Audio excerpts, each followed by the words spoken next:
Salve, salam, selamat siang dan salam sejahtera bagi Anda para pemirsa TVRI dimanapun Anda berada. Senang sekali rasanya kami dapat kembali hadir menjumpai Anda dalam program acara Mimbar Agama Katolik. Suatu program yang akan menambah kecintaan serta wawasan kita tentang iman kekatolikan.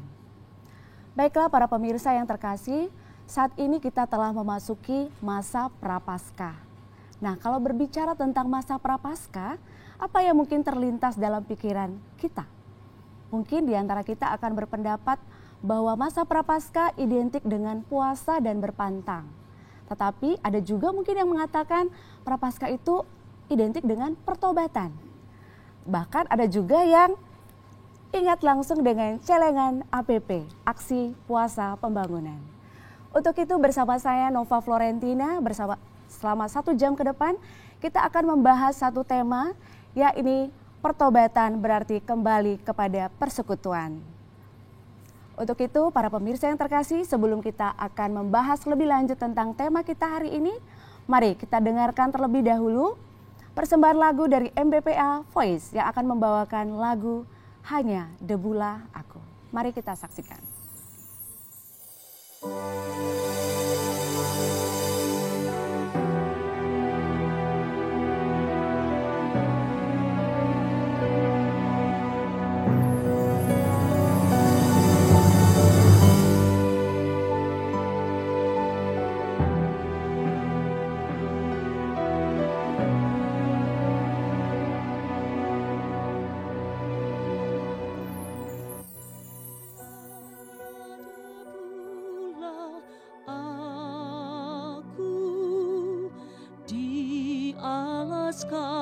Kaki-Mu Tuhan, hauskan titik embun sabda penuh ampun.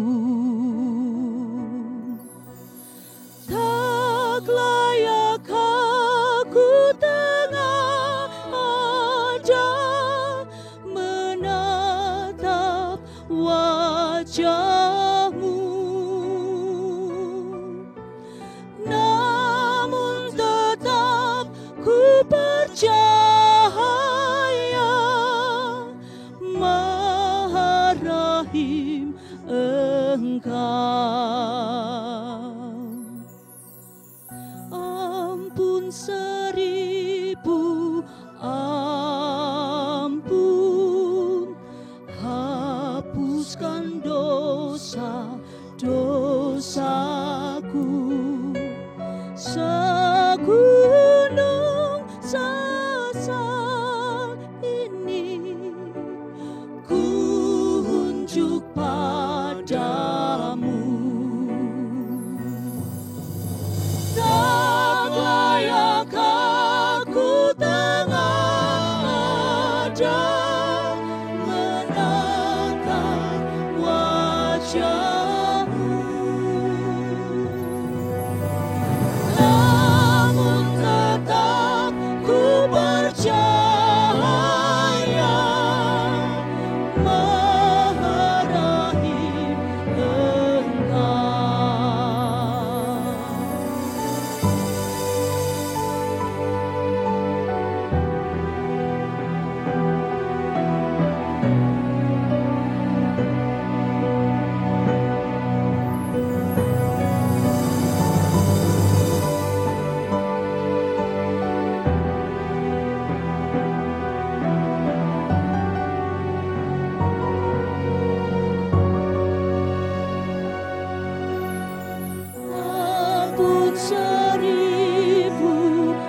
Dalam nama Bapa dan Putra dan Roh Kudus. Amin. Tuhan, Allah dan Bapa yang Maha Rahim, kami bersyukur kepadamu karena dalam kerahiman-Mu, Engkau masih mau menyapa kami anak-anak-Mu. Engkau mau masih menunjukkan belas kasih-Mu kepada kami. Secara istimewa, bagi kami umat Katolik, Engkau masih berikan masa prapaskah, masa tobat, untuk merenungkan kebaikan-Mu dan segala kasih-Mu bagi kami. Hari ini, bersama segenap pemirsa TVRI Sumatera Utara, kami akan merenungkan tentang kebaikan-Mu lewat firman yang akan kami baca dan kami renungkan. Kami mohon kehadiran Roh Kudus-Mu di tengah-tengah kami, sehingga kami yang mendengarnya boleh sungguh-sungguh memahami firman ini, boleh bertumbuh dan berbuah dalam hati kami, dan pada akhirnya kami boleh menghasilkan buah-buah yang baik dalam kehidupan kami. Semuanya ini kami mohon kepadamu, dengan pengantaran Kristus, Tuhan dan Juru Selamat kami, yang hidup dan berkuasa bersama Dikau dan Roh Kudus, Allah sepanjang segala masa. Amin. Dalam nama Bapa dan Putra dan Roh Kudus. Amin. Inilah Injil suci menurut Lukas. Dimuliakanlah Tuhan.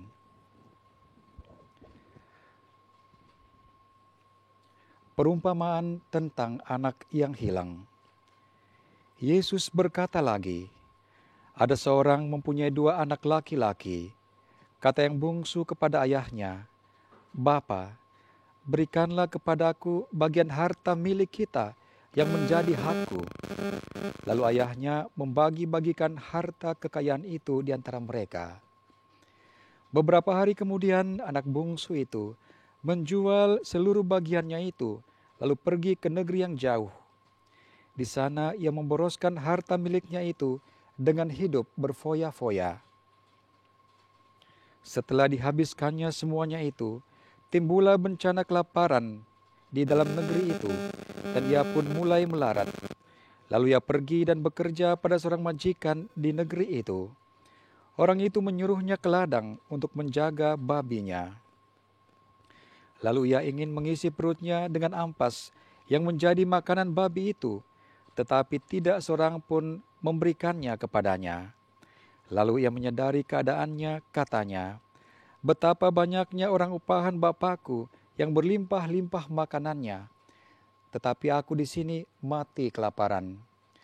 Aku akan bangkit dan pergi kepada Bapakku dan berkata kepadanya, Bapa, aku telah berdosa terhadap sorga dan terhadap Bapa. Aku tidak layak lagi disebutkan anak Bapa. Jadikanlah aku sebagai salah seorang upahan Bapa. Maka bangkitlah ia dan pergi kepada bapaknya. Ketika ia masih jauh, ayahnya telah melihatnya, lalu tergeraklah hatinya oleh belas kasihan. Ayahnya itu berlari mendapatkan dia, lalu merangkul dan mencium dia. Kata anak itu kepadanya, Bapa, aku telah berdosa terhadap sorga dan terhadap Bapa. Aku tidak layak lagi disebutkan anak Bapa. Tetapi ayah itu berkata kepada hamba-hambanya, lekaslah bawa kemari jubah yang terbaik, pakaikanlah itu kepadanya, dan kenakanlah cincin pada jarinya dan sepatu pada kakinya. Dan ambillah anak lembu tambun itu, sembelihlah dia, dan marilah kita makan dan bersuka cita.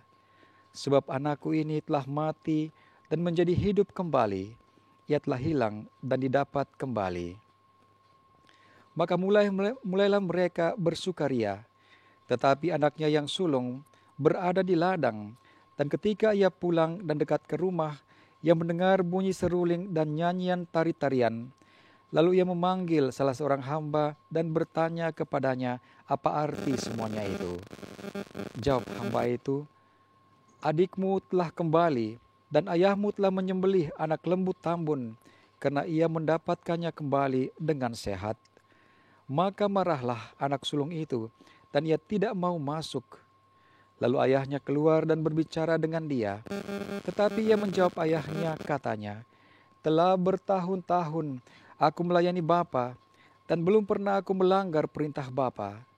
Tetapi kepadaku Belum pernah Bapa memberikan seekor anak kambing untuk bersuka cita dengan sahabat-sahabatku. Tetapi baru saja datang anak Bapa yang telah memboroskan harta kekayaan Bapa bersama-sama dengan pelacur-pelacur, maka Bapa menyembelih anak lembu tambun itu untuk dia.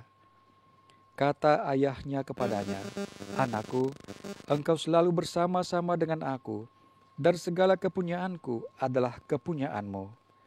Kita patut bersuka cita dan bergembira, karena adikmu telah mati dan menjadi hidup kembali.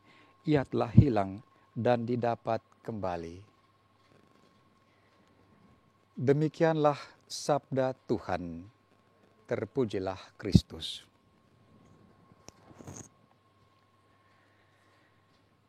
Saudara-saudari yang terkasih, selamat siang. Saya percaya bahwa Injil, firman Tuhan yang kita dengar tadi, sudah sering kita dengar. Memang pada pengalamannya, perumpamaan tentang anak yang hilang sering kali dipakai untuk merenungkan tentang kebaikan dan kesetiaan Allah yang tidak pernah berubah. Allah yang digambarkan sebagai Bapa senantiasa setia mengasihi anak-anaknya, walaupun anak-anaknya itu kerap mengkhianati dia, pergi meninggalkan dia untuk mencari kesenangan di dalam dunia. Di dalam kerangka masa Prapaskah atau masa tobat ini, ketika merenungkan tentang kerahiman dan kebaikan Allah, dan juga situasi dosa kita manusia, saya mencoba membayangkan secara sederhana tentang perbuatan dosa itu. Bagi saya, berdosa itu berarti atau bermakna menjauhkan diri dari Tuhan dan juga sesama. Meninggalkan rumah Tuhan, meninggalkan persekutuan dengan Tuhan, meninggalkan kebersamaan dengan Bapa yang memberikan banyak kebaikan kepada kita. Kita bayangkan di dalam sebuah rumah, kita mendapatkan perlindungan dari cuaca yang buruk, rasa aman dari sergapan hal-hal yang menakutkan, dan juga kita membayangkan ketersediaan makanan. Tetapi di dalam kerangka dosa, orang meninggalkan semua itu. Ketika orang berdosa, orang menjauhkan diri dari situasi baik, situasi salom yang diberikan oleh Allah sendiri. Atau dalam situasi bahasa yang lebih rohani, orang berada dalam keadaan yang jauh dari rahmat. Orang berada dalam situasi tidak berahmat. Dosa membuat kita jauh dari persekutuan dengan Tuhan, jauh dari persekutuan dengan sesama.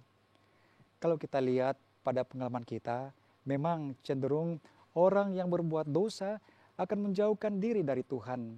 Dia mulai malas berdoa, malas ke gereja, malas membaca firman Tuhan, lalu mulai tidak mengindahkan apa yang Tuhan sampaikan kepadanya, baik lihat pengalaman ataupun lihat suara hati.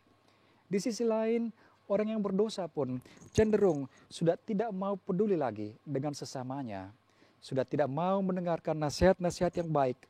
Pokoknya segala sesuatu dilakukan seturut atau sesuai dengan keinginan pribadinya. Yang penting saya senang, yang penting gua happy. Saudara-saudara yang terkasih, ketika orang menyadari kebaikan Tuhan, seharusnya orang sadar bahwa kita perlu kembali kepada Tuhan.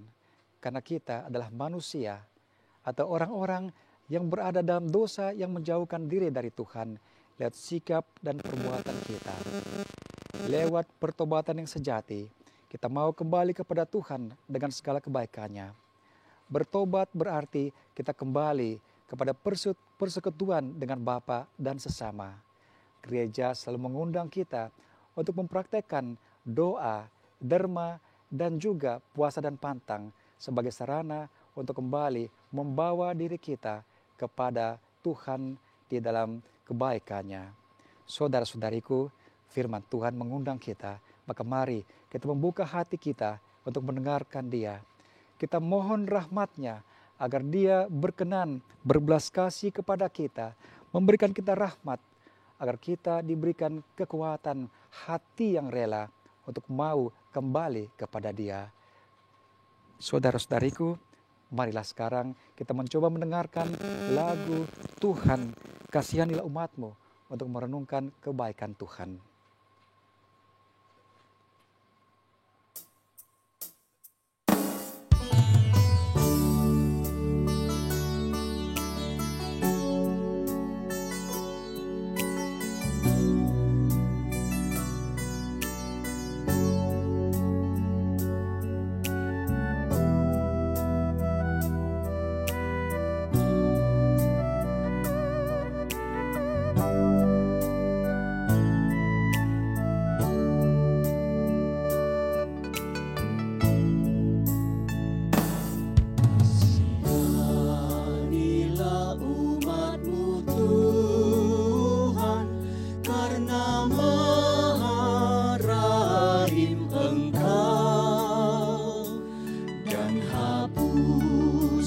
Dosa salah kami karena darah Putra-Mu.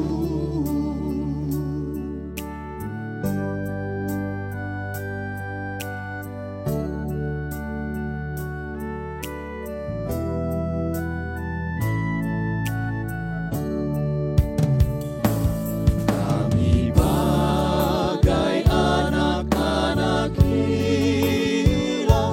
yang telah pergi darimu,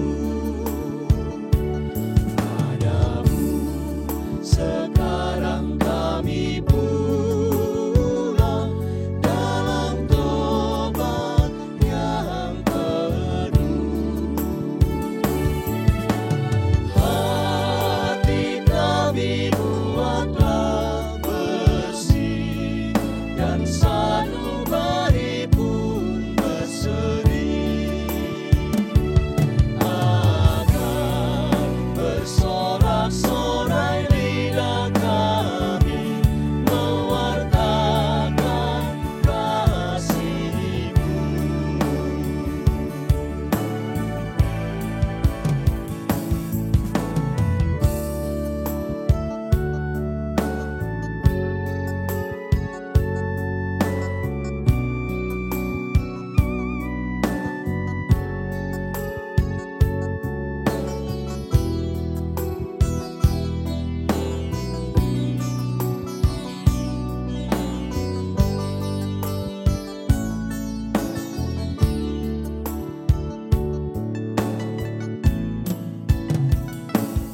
Kami bagai anak-anak hilang yang telah pergi darimu,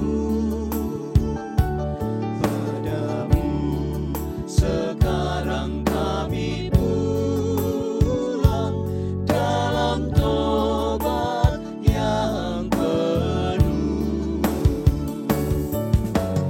Hati kami buatlah bersih dan sanubari pun berseri, agar bersorak-sorai lidah kami mewartakan kasih-Mu.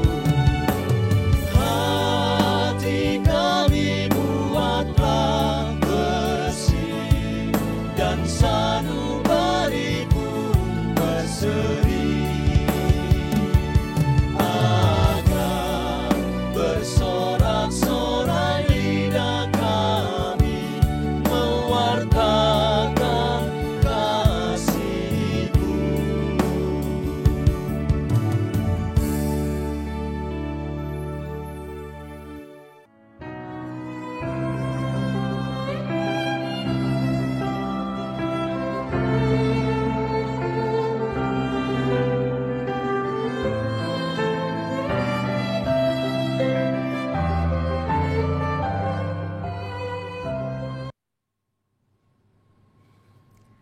Ya, masih bersama saya Nova Florentina dalam program acara Mimbar Agama Katolik.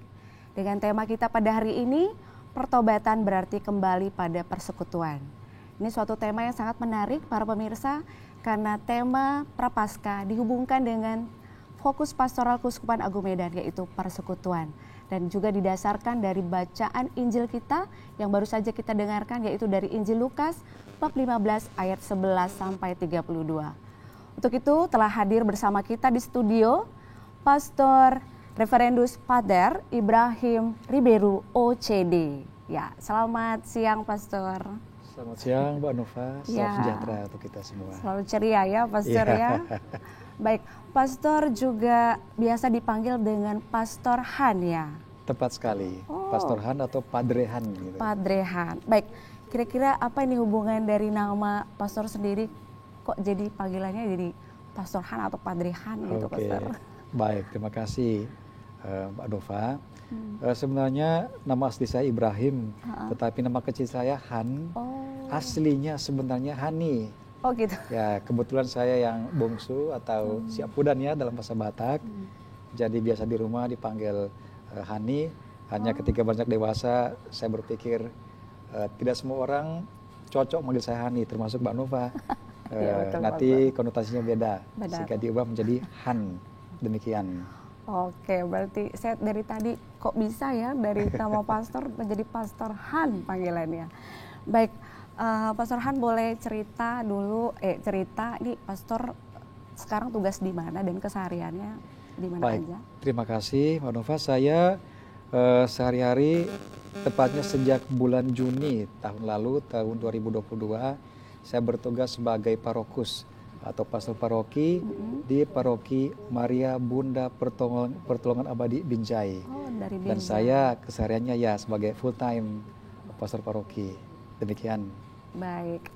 Jadi sepertinya yang MBPA Voice itu dari paroki pastor juga ya? Persis. Mereka adalah penyanyi, saya suka bilang kuartet ya, dari MBPA Binjai.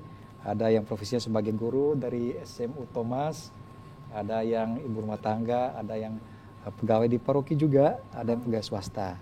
Tapi yang pasti dari Paroki Maria Bunda Pertolongan Abadi Binjai. Baik, terima kasih Pastor. Lalu saya tertarik dengan Ordo Pastor OCD ya. Boleh Pastor sampaikan mungkin sejarah OCD dan bisa sampai ke Keuskupan Agung Medan ini seperti apa, lalu spiritualitas hidupnya gimana Pastor? Baik, terima kasih. Saya mencoba menceritakan secara singkat tentang OCD. Bahwa OCD adalah singkatan dari dalam bahasa Latinnya Ordo Carmelitarum Discalciatorum. Kalau di Indonesia kan menjadi Ordo Karmel tak berkasut. Tentu umat Keuskupan Agung Medan sudah tidak asing lagi dengan Ordo Karmel. Kami sesungguhnya adalah saudara, bahwa sama-sama berakar dari Karmel, dan kami adalah anak-anak dari Santa Teresa Avila, seorang kudus yang waktu itu membuat pembaharuan dalam diri Ordo Karmel pada abad ke-16. Jadi saat ini kita berada di wilayah Keuskupan Agung Medan. Kita membawahi atau mengelola 2 paroki. Yang pertama yaitu Paroki Hati Kudus Yesus Banda Aceh, dan yang kedua adalah Paroki Maria Bunda Pertolongan Abadi Binjai, yang tadi saya katakan mulai resminya bulan Juni tahun kemarin. Sesungguhnya kehadiran OCD di Indonesia, khususnya di tanah Sumatera ini, itu sudah terjadi sejak abad ke-17 pada waktu peristiwa kedatangan 2 biarawan, seorangnya pastor, seorangnya bruder, yaitu Pastor Dionysius dan Bruder Redemptus OCD. Keduanya menerima mahkota kemartiran di tanah Aceh, dan kebanggaan bagi saya setidaknya kedua orang kudus ini yang menjadi pelindung dari Keuskupan Agung Medan. Sehingga ketika diutus ke sini saya merasa ya ini kembali ke rumah. Demikian. Baik, jadi para pemirsa, Ordo dari Pastor Han sendiri OCD, jadi kita langsung ingat bahwa pelindung Keuskupan Agung Medan, Beato Dionysius dan Redemptus merupakan salah satu dari OCD ya? Benar sekali, seorang imam dan bruder. Oke, baik. Baik, kita langsung kepada tema kita pada hari ini, Pastor. Kalau tadi bacaan Injil yang kita dengarkan bersama adalah dari Injil Lukas, berbicara tentang kisah anak yang hilang ya. Benar sekali. Dan saya rasa tentunya pemirsa di rumah juga kisah anak yang hilang ini bukan suatu kisah dalam Injil yang jarang didengar justru wah, bahkan sudah Sering mungkin ya. ingat ya. Iya. Nah, kira-kira Pastor apa hal atau pesan yang mau dikaitkan dengan tema hari ini gitu Baik, Pastor? terima kasih Mbak. Pesan tunggal yang saya kira kita semua sepakat bahwa Allah itu Maha Rahim, Allah itu Maha Mengasihi, tidak peduli sebesar apapun dosa kita, asalkan kita mau kembali kepada Allah, pasti Dia akan memberikan pengampunan. Memang persisnya mau kembali kepada Allah yang sering menjadi problem, Iya. bahwa orang walaupun sadar Allah mengasihi dan juga sadar bahwa dia berdosa, tapi untuk kembali bertobat kembali kepada jalan Allah itu kadang-kadang semacam ada ganjalan. Ya, seperti Ada yang sulit mengatakan, gitu ya Pastor iya, ya. mengatakan bahwa ya udahlah saya orang berdosa, ngapain saya ke gereja? Padahal kalau kita mendekati Allah, pertama-tama kita melihat dulu siapa Dia, bahwa Dia mengasihi kita. Dan saya yakin bahwa gereja bukan pertama-tama kumpulan orang sehat atau orang suci, tetapi orang berdosa yang mau kembali kepada kekudusan di dalam Allah. Tema tunggalnya yang sangat kuat terasa di sini, Allah adalah Maha Rahim, Allah adalah belas kasih. Oke, baik. Lalu Pastor, dari kisah anak yang hilang tadi ada 3 tokoh ya Pastor ya. Ada sosok bapak di situ, lalu ada anak bungsu dan juga anak sulung. Nah, kira-kira Pastor, menurut Pastor sendiri, apakah ketiga tokoh ini juga kerap kita jumpai dalam kehidupan kita sehari-hari? Mungkin saya bisa menjadi seperti anak bungsu, lalu bisa menjadi anak sulung, atau juga bisa menjadi sosok bapak. Nah, lalu dari Pastor sendiri, bagaimana kira-kira menyikapi ketika kita menjadi anak sulung atau bahkan menjadi anak bungsu itu, Pastor? Baik, terima kasih Mbak. Bagi saya pribadi, hidup adalah sebuah dinamika.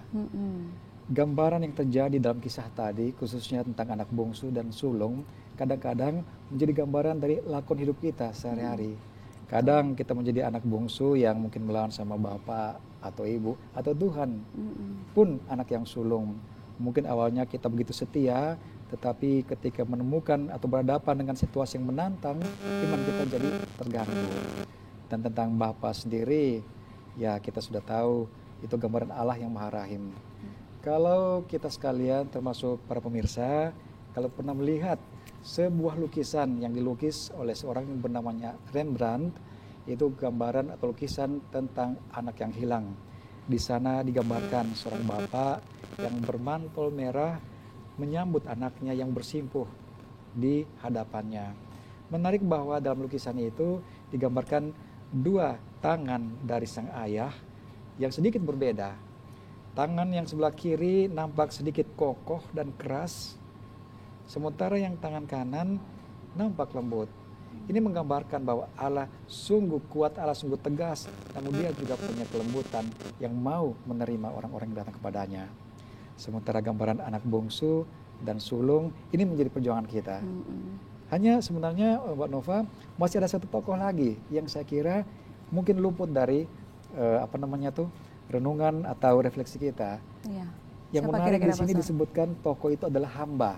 Oh. Hamba yang ketika anak sulung pulang dari ladang ditanya kepadanya apa yang terjadi. Iya, betul. Jawabannya adalah bapakmu sedang mempestakan anakmu. Iya. Dalam perenungan saya dengan melihat pengalaman hidup saya atau pengalaman kita manusia, kadang-kadang saya merasa kok ini nadanya seperti provokatif gitu loh. Mengadu gitu Mengadu. ya. Sehingga anak yang sulung sudah dalam kondisi yang lelah karena dari kebun dapat provokasi kayak gitu, Iya. jadi tersulut dia. Iya. Dan kembali lagi lakon si hamba ini juga pernah menjadi bagian dari lakon Kerap kehidupan juga kita. ya, Pastor ya. Ini yang perlu kita perbaiki di dalam kerangka pertobatan yang sejati. Oke, baik. Terima kasih.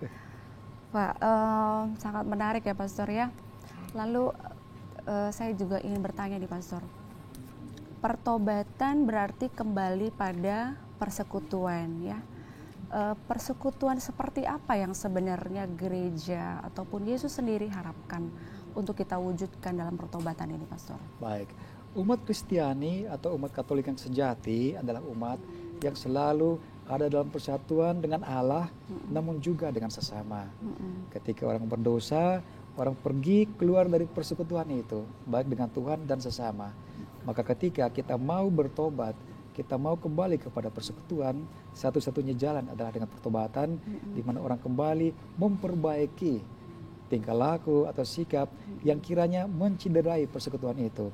Contoh paling sederhana ya, misalnya selama ini kita kurang bersekutu, bersatu dengan Allah di dalam ibadat dan doa teristimewa Ekaristi, kembalilah.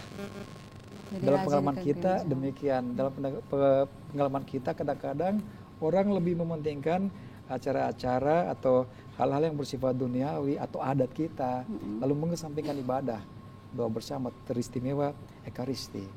Demikian juga contoh memperbaiki persekutuan, kembali kepada persekutuan dengan sesama. Mungkin selama ini ada salah paham, kembalilah berdamai. Iya. Selama ini ada salah pengertian, kembali diluruskan. Sehingga semua sungguh-sungguh bersatu dalam persekutuan yang guyup. Kembali lagi bersama dengan Tuhan, juga dengan sesama. Demikian. Baik, jadi persekutuan di sini artinya kita juga mau melepaskan diri dari ego kita, Benar gitu ya sekali. Pastor ya. Kata kuncinya berubah ya. Jadi berubah. Iya. Jadi itulah makna pertobatan, bahwa kembali pada persekutuan. Benar. Baik, kita stop dulu Pastor untuk sesi ini. Baik para pemirsa, kita dengarkan terlebih dahulu sebuah lagu yang sangat indah dan merupakan salah satu lagu favorit saya yang akan dibawakan oleh MBPA Voice. Lagu berjudul Ave Maria. Mari kita saksikan.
Baik, para pemirsa yang terkasih, masih bersama kami dalam program acara Mimbar Agama Katolik.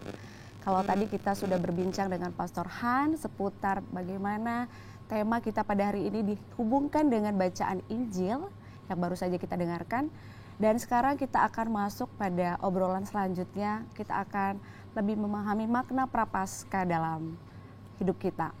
Baik, Pastor Han, masa Prapaskah ini kita awali dengan hari Rabu Abu ya. Benar sekali. Di mana pada hari Rabu Abu itu seluruh umat diberi tanda abu di dahinya.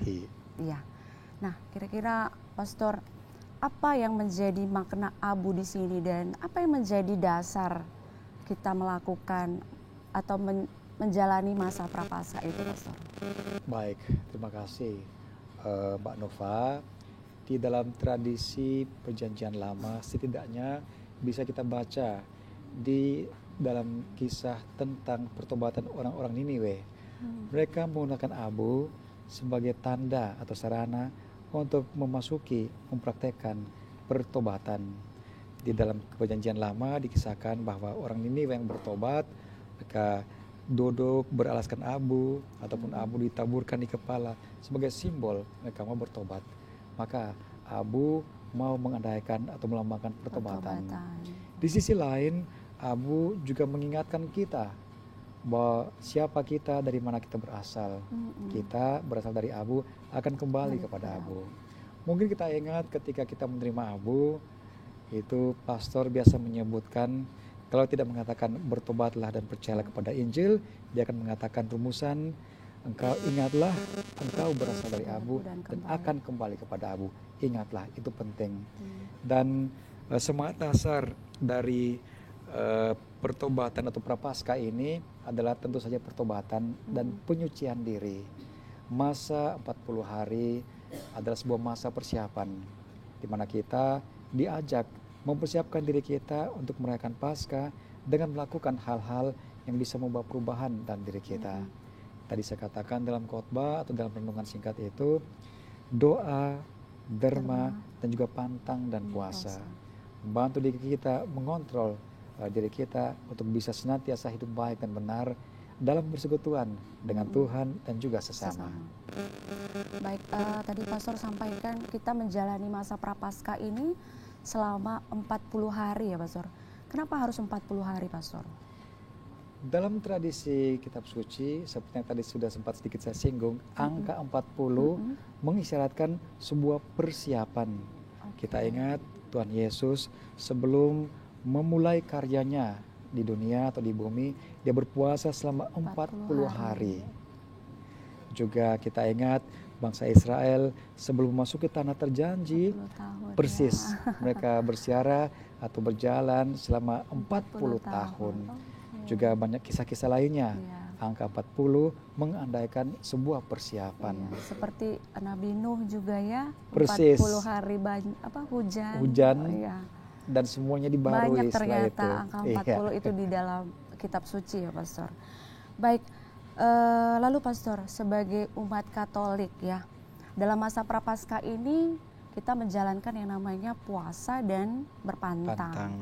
Nah, lalu bagaimana ketentuan puasa dan berpantang yang benar menurut Gereja Katolik saat ini, Pastor? Baik, dalam keyakinan gereja kita, Gereja Katolik, puasa berarti kita makan kenyang satu kali. Oh, makan kenyang satu kali. Jadi disesuaikan dengan kondisi kita.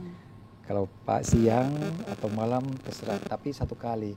Dan puasa yang diwajibkan sekali, makan kenyang sekali itu pada hari Abu-Abu dan juga Jumat Agung. Sementara pada hari-hari Jumat yang lainnya diandaikan untuk berpantang. Berpantang sendiri mengandaikan bahwa kita mau menahan diri kita terhadap apa yang kita ingini atau kita sukai. Misalnya saya adalah seorang perokok ya, saya mencoba berpantang dengan mengurangi rokok sedikit demi sedikit atau bahkan bisa sama sekali berhenti. Pada intinya itu berfungsi atau bermanfaat untuk membantu kita mengelola batin kita, rohani kita dengan sarana-sarana seperti itu. Sehingga berpuasa dan berpantang bukan melulu soal makanan, Iya, betul. tapi bagaimana kita mengendalikan hati, pikiran kita. Kalau kita melihat, ini juga sudah viral saya bilangnya di Iya. media sosial, bagaimana Bapak Paus, Bapak Suci Fransiskus memberikan saya bilang ide-ide atau jalan untuk berpuasa. Bukan hanya soal tidak makan, tetapi bagaimana berpuasa dari banyak bicara, Iya, betul, puasa betul. dari banyak bergosip, puasa dari kebanyakan main HP, Iya, betul. berpuasa dari iya. hal seperti gitu. Apalagi di zaman milenial seperti ini ya Pastor ya. Iya, Tidak lagi sebatas hanya puasa untuk tidak atau Makan pantang dan minum. makan daging Benar contoh sekali. ya.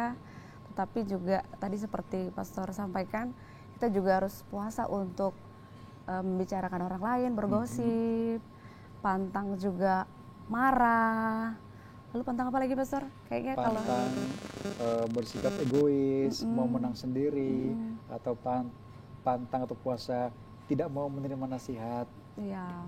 seperti itu. Kurang lebih disesuaikan dengan kondisi Kondisi masing-masing kita. lah. Jadi Iya. kalau kita yang biasanya suka nyeritain orang selama masa prapaskah, kalau bisa dikendalikan diri kita agar tidak menggosip dulu gitu ya. Hanya ada satu catatan, Oke, apa itu Pastor? bukan hanya sepanjang masa prapaskah loh. Kalau gitu ya.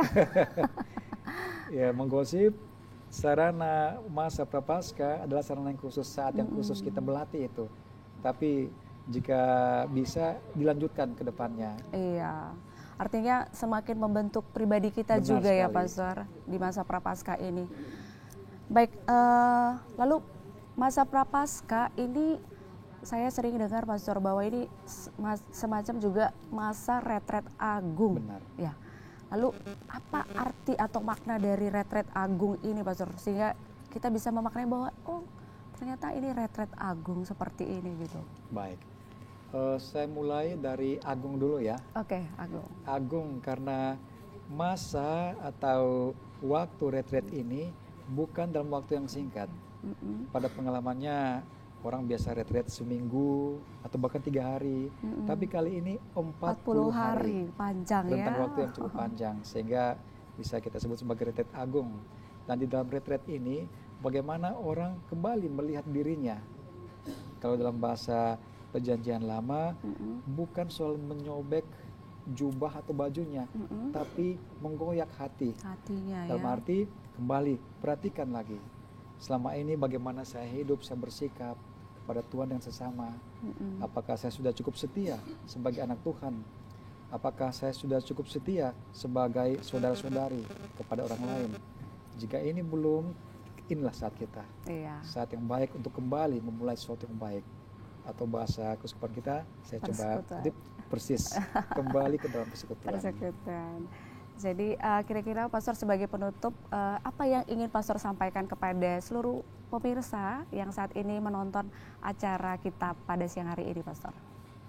Baik, pemirsa TVRI yang terkasih, saya percaya dalam tahun ini kita hanya sekali merayakan atau berada dalam masa prapaskah. Maka mari kita perbaiki diri kita, kembali kepada Tuhan. Ingat bahwa Tuhan selalu menyambut kita. Apapun kita, siapapun kita, Dia tetap setia menanti kita.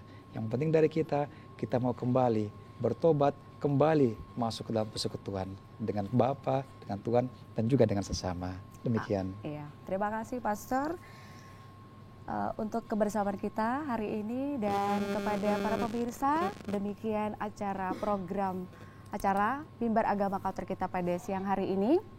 Semoga lewat acara ini semakin membawa kita akan makna prapaskah yang sebenarnya, dan senantiasa Yesus ataupun Allah tinggal dalam hati kita untuk selalu berbagi dan membentuk persekutuan. Sebelum kita tutup acara ini, kami mohon nanti doa dan berkat dari Pastor. Dan setelah itu kita akan menyaksikan lagu penutup yang berjudul Hodo Pangodiaki yang akan dibawakan oleh MBPA Voice. Sampai jumpa dan salam damai Kristus. Saudara-saudari, pemirsa TVRI yang berbahagia, mari kita hati kita untuk berdoa. Dalam nama Bapa dan Putra dan Roh Kudus. Amin. Allah yang Maha Rahim, kembali kami datang kepadamu untuk bersyukur karena Engkau telah menunjukkan kebaikan-Mu bagi kami umat Kristiani, umat Katolik yang sedang dalam masa Prapaskah. Kami telah Engkau berikan kesempatan mendengarkan firman-Mu. Semoga firman-Mu ini sungguh-sungguh menjadi penguat, suluh, penerang bagi jalan kami untuk kembali bersatu dengan Dikau, kembali kepadamu, dan kembali kepada persekutuan dengan sesama umat-Mu.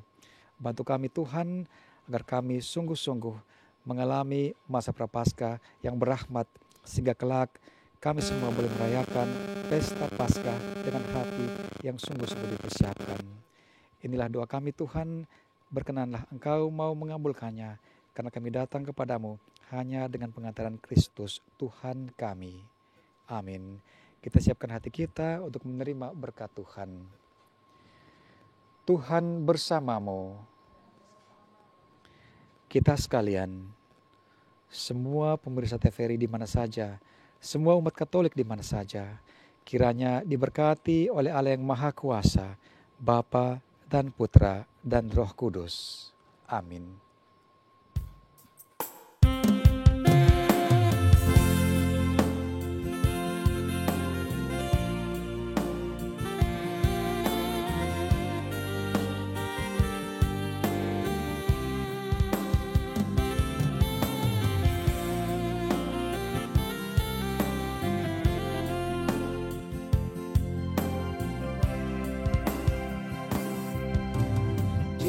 Mudu-mudu ho Tuhan, di palua ho doau, sian sudea ka dosaku.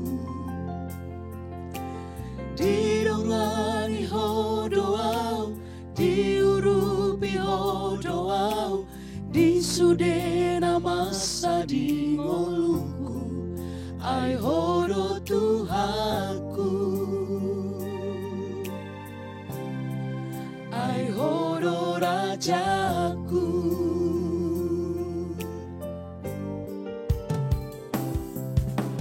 Damena sumurung dia peon ho tuau, patogu honro haki asamargo.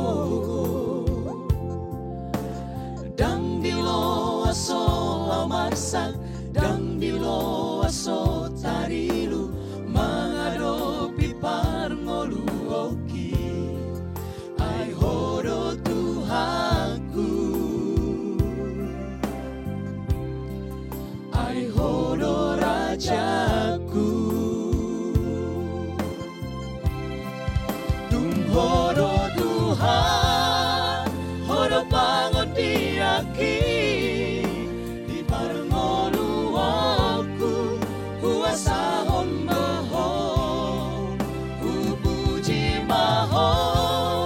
Saleleng ningoluki, tiok tangaku, togu au tulang bumi. Hodo Tuhan, haboru soki, ai hodo Tuhan, hola kodo rajaki.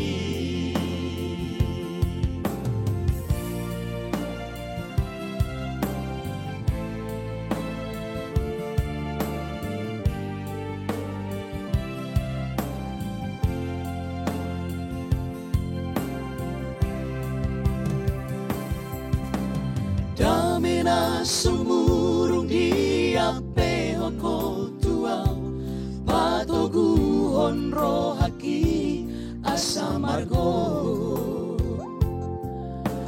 Dang dilo aso awasak, dang dilo aso tarilu, mengadopi parngolu oki, ai horo Tuhanku. Hodo rajaku, tum hodo Tuhan, hodo pangodiaki, di parngolu aku, kuasa hondo, upuji maho, saleleng ningoluki, tio tangaku togu au tulambu.